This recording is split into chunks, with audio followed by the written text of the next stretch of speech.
V.I. Lenin. Against boycott. Notes of a social democratic publicist. 2. Looking back at a struggle that is already over, at least in its direct and immediate form, there is nothing easier, of course, than to assess the total result of the different, contradictory signs and symptoms of the epoch. The outcome of the struggle settles everything at once and removes all doubts in a very simple way. But what we have to do now is to determine such symptoms as would help us grasp the state of affairs prior to the struggle, since we wish to apply the lessons of historical experience to the Third Duma. We have already pointed out above that the condition for the success of the boycott of 1905 was a sweeping, universal, powerful, and rapid upswing of the revolution. We must now examine, in the first place, what bearing especially powerful upswing of the struggle has on the boycott, and, secondly, what the characteristic and distinctive features of especially powerful upswing are. Boycott, as we have already stated, is a struggle not within the framework of a given institution, but against its emergence. Any given institution can be derived only from the already existing, i.e., the old, regime. Consequently, the boycott is a means of struggle aimed directly at overthrowing the old regime, or, at the worst, i.e., when the assault is not strong enough for overthrow, at weakening it to such an extent that it would be unable to set up that institution, unable to make it operate. 1. Consequently, to be successful, the boycott requires a direct struggle against the old regime, an uprising against it and mass disobedience to it in a large number of cases. Such mass disobedience is one of the conditions for preparing an uprising. Boycott is a refusal to recognize the old regime, a refusal, of course, not in words, but in deeds, i.e., it is something that finds expression not only in cries or the slogans of organizations, but in a definite movement of the mass of the people, who systematically defy the laws of the old regime, systematically set up new institutions, which, though unlawful, actually exist, and so on and so forth. The connection between boycott and the broad revolutionary upswing is thus obvious.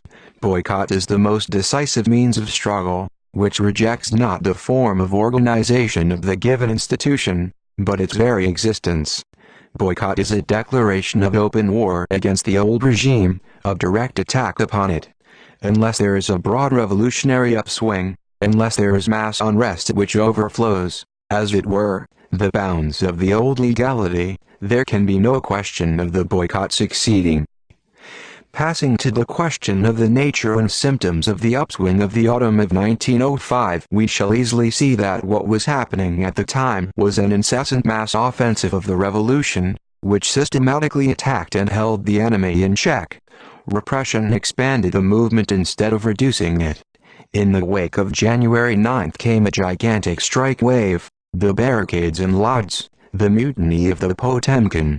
In the sphere of the press, the unions, and education, the legal bounds prescribed by the old regime were everywhere systematically broken, and by no means by the revolutionaries alone, but by the man in the street, for the old authority was really weakened, was really letting the reins slip from its senile hands.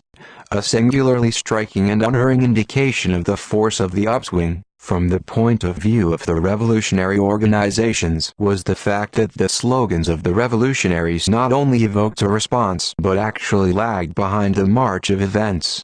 January 9 and the mass strikes that followed it, and the Potemkin were all events which were in advance of the direct appeals of the revolutionaries.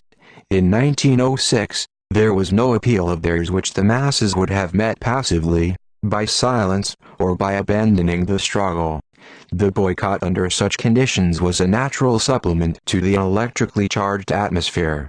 That slogan did not invent anything at the time, it merely formulated accurately and truly the upswing which was going steadily forward towards a direct assault.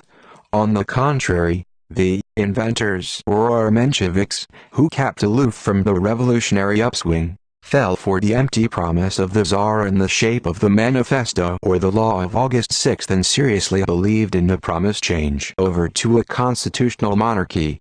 The Mensheviks and Parvus at that time based their tactics not on the fact of the sweeping, powerful, and rapid revolutionary upswing, but on the Tsar's promise of a change to a constitutional monarchy. No wonder such tactics turned out to be ridiculous and abject opportunism. No wonder that in all the Menshevik arguments about the boycott and analysis of the boycott of the Bulagan Duma, i.e., the revolution's greatest experience of the boycott, is now carefully discarded. But it is not enough to recognize this mistake of the Mensheviks, perhaps their biggest mistake in revolutionary tactics. One must clearly realize that the source of this mistake was failure to understand the objective state of affairs, which made the revolutionary upswing a reality and the change to a constitutional monarchy an empty police promise.